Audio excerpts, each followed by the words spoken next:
खोज अध्यात्म की चर्चा की गई है। और हमारा संपूर्ण भागवत जिनकी चर्चा आप सुनते हैं या फिर भगवान कृष्ण के विषय में सुन रहे हैं, भगवान कृष्ण ने तो सबसे ज्यादा गोपियों को, ग्वाल बालकों को भी भगवान ने अध्यात्म ज्ञान ही प्रदान किया है। इसीलिए हम सभी जीवात्मा जो इस धरा पर जी रहे हैं, तब तक हमारी खोज होनी चाहिए अध्यात्म की, हमारी पिपासा होनी चाहिए कि हम अध्यात्म को जाने कैसे।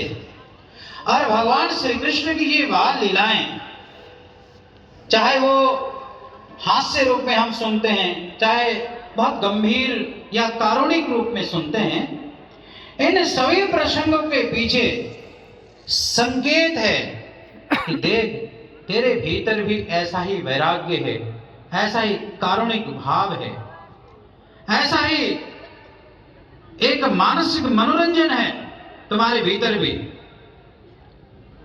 परंतु ये तभी होगा ना जब आपके भीतर भी कृष्ण प्रकट होंगे, आपके भीतर भी ईश्वर प्रकट होंगे।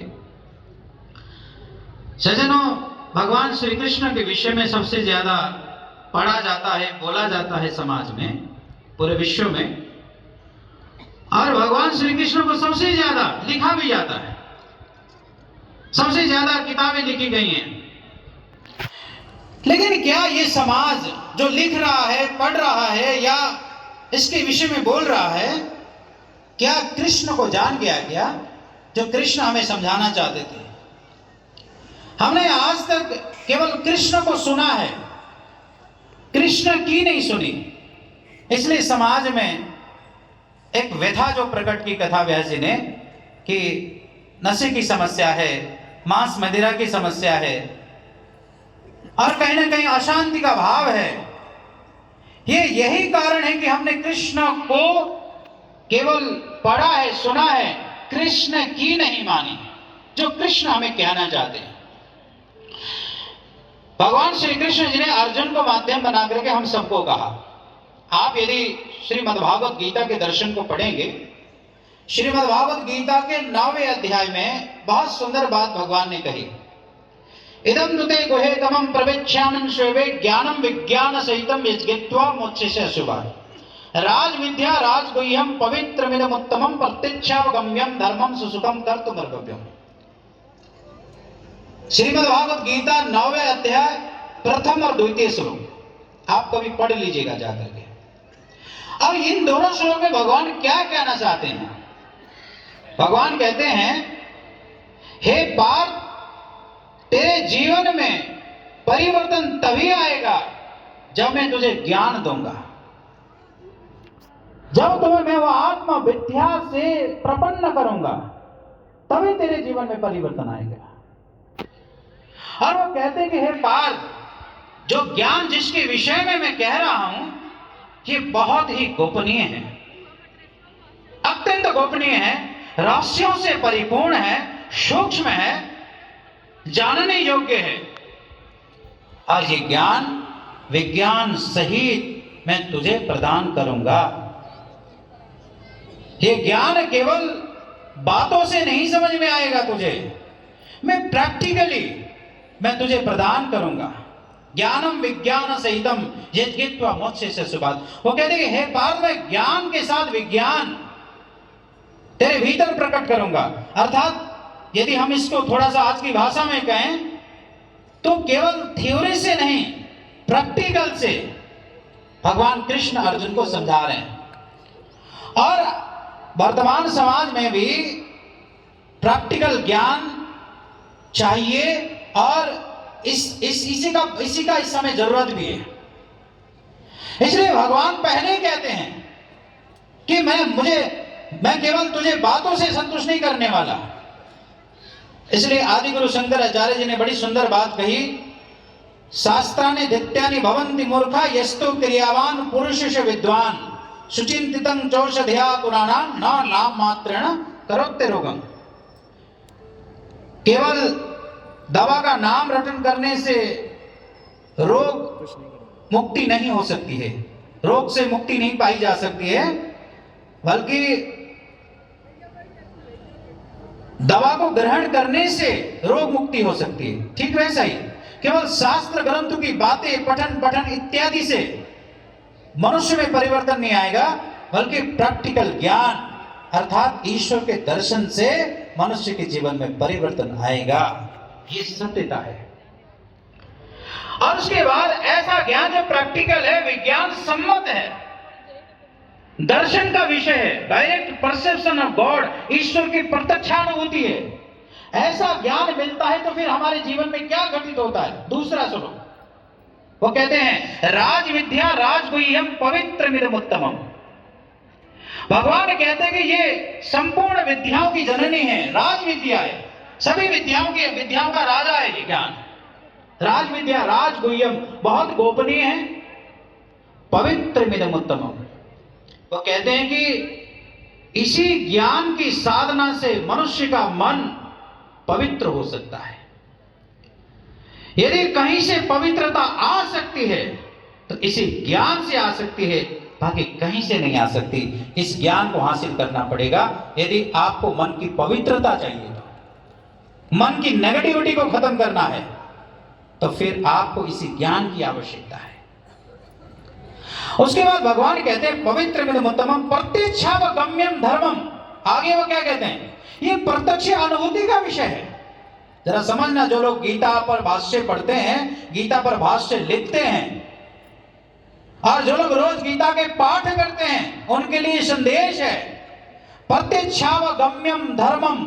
वो कहते हैं ये प्रत्यक्ष अनुभूति का विषय है। अर्थात भगवान ये समझाना चाहते हैं कि ईश्वर केवल बातों से नहीं, प्रत्यक्ष दर्शन से समझ में आएगा। और ये बात देखिए, आज के समाज के लिए थोड़ा सा अलग विषय हो जाएगा कि क्या भगवान का दर्शन भी हो सकता है क्या? How is it possible? ये कैसे संभव है कि आधुनिक युग में भगवान के दर्शन हो जाएंगे, विज्ञान के युग में भगवान के दर्शन हो जाएंगे? सज्जनों, विज्ञान और अध्यात्म एक दूसरे के पूरक हैं। Spirituality and science must go hand to hand. ये दोनों को एक साथ ही चलना पड़ेगा, ये अलग नहीं है। जो लोग इसे अलग समझते हैं, अलग नहीं है। श्रीमद् भागवत गीता विज्ञान की बात करता है, इसलिए ये बिल्कुल प्रत्यक्ष अनुभूति का विषय है। और हमारे जितने शास्त्र ग्रंथ हैं वो कहते हैं ईश्वर की प्रत्यक्ष अनुभूति होती है। अब गीता ही इसका प्रमाण है ना। देखिए, भगवान के सामने अर्जुन ने बहुत सारी बातें रखी, लेकिन अर्जुन कहते कि अभी मुझे समझ नहीं आ रहा, आप मुझे समझाइए। तो भगवान कहते ऐसे नहीं समझ में आएगा, मैं जब तुझे दृष्टि दूंगा, ज्ञान की दृष्टि, धर्म की दृष्टि, तभी तुझे समझ में आएगा। तो ये भी गीता में लिखा हुआ है, ना तू माम शक्य से दृष्टुम नैनैव सुचक्षुषा दिव्यम ददामि ते चक्षुः पश्य मे योगमेश्वरो। एक बात, मैं तुझे दिव्य नेत्र देता हूं, दिव्य चक्षु देता हूं, उसके बाद ही मेरे योग स्वरूप का तू दर्शन कर पाएगा। ये भगवान ने कहा है। उसके बाद जब ये दृष्टि मिली, जब भगवान के द्वारा उनकी कृपा से अर्जुन को जब ये ज्ञान की दृष्टि मिली, तो अर्जुन का स्टेटमेंट देखिए गीता में। ये गीता का दर्शन है सज्जनों, गीता की फिलॉसफी है ये। भगवान ने जब दिव्य दृष्टि दी तो अर्जुन ने क्या कहा? श्रीमद्भागवत गीता में लिखा है, देवी सूर्य सहस्र से भवे दुख पद्युति था यदि वह सदृशिषा स्यात् भासस्तस्य महात्मना। हे प्रभु, मैं हजारों सूर्य का प्रकाश आकाश में उदित हो जाए, ऐसे प्रचंड प्रकाश को मैं देख रहा हूं, मैं आंतरिक जगत में आपको देख रहा हूं, अब मेरा जीवन धन्य हो गया है, मेरा जीवन बदल गया है। सज्जनों, ये है गीता का दर्शन। अब देखिए, ये गीता के श्लोक तो आपको याद ही होंगे, लेकिन क्या जो अर्जुन ने कहा या गीता में लिखा है, क्या ऐसा गुरु मिला आपको भगवान कृष्ण जैसे? या फिर जो कृष्ण जैसे गुरु मिले और ऐसा क्या ज्ञान मिला है? क्या आप ऐसा स्टेटमेंट दे सकते हो कि हमने भी ऐसा भगवान को देखा है जैसे अर्जुन कह रहे हैं? सज्जनों, यदि ना में उत्तर है तो अध्यात्म अभी अधूरा है, अभी खोज अधूरी है, भक्ति अधूरी है, धर्म अधूरा है। इसलिए हम सभी के लिए यह आवश्यकता है, ऐसे गुरु की तलाश की जाए, और वह गुरु आपको दिव्य नेत्र के द्वारा ईश्वर का दर्शन करा सके, भगवान से मिलवा सके, ऐसा गुरु चाहिए। और दुनिया में कहीं ना ऐसा गुरु मिले तो फिर दिव्य ज्योति जागृति संस्थान में आप आइएगा, यहाँ ये ज्ञान मिलता है, यहाँ पे ये दृष्टि मिलता है। हमें फक्र है इस बात का, हमें गर्व है इस बात को कहते हुए कि हमारे पास ऐसे गुरु हैं, इस देश में, इस भारतवर्ष में ऐसे गुरु हैं जो दिव्य नेत्र की बात करते हैं और डंके के चोट पर भगवान दर्शन की भी बात करते हैं। ऐसे गुरु हमारे पास है, इस देश में है ऐसे गुरु। इसलिए आज देखिए बहुत सारे लोगों को दीक्षा मिली, हमारा आश्रम बगल में है, उनके अनुभव सुनिए। और भक्तों ने कहा कि हमें दिव्य प्रकाश के दर्शन हो रहे हैं, मणियुक्त प्रकाश के दर्शन हो रहे हैं। और कितने लोगों ने भगवान भोलेनाथ को देखा, महाराज श्री को देखा, आंतरिक जगत में इन आंखों के बगैर इस दृष्टि से देखा। आज भी होता है ऐसा, आज भी ऐसा संभव है। आगामी दिनों में ऐसा ज्ञान मिलेगा आपको। एक दिन और कथा सुनिए आप, परसों फिर से ये ज्ञान दीक्षा की प्राप्ति होगी। हमारा बगल में तारामंडल में आश्रम है आचार्य 318, ये ज्ञान वहां मिलेगा, आज भी मिला और फिर मिलेगा। और उसके बाद अभी हम लोग की बहुत चर्चाएं पीछे ऑफिस में होती हैं, बहुत सारे विद्वजन इस बार जुड़ रहे हैं, समाज के प्रतिष्ठित जन हमारे एमपी सिंह भी बहुत लोगों को लेके आ रहे हैं इस बार, महाराज जी की विशेष ही कृपा है इस बार।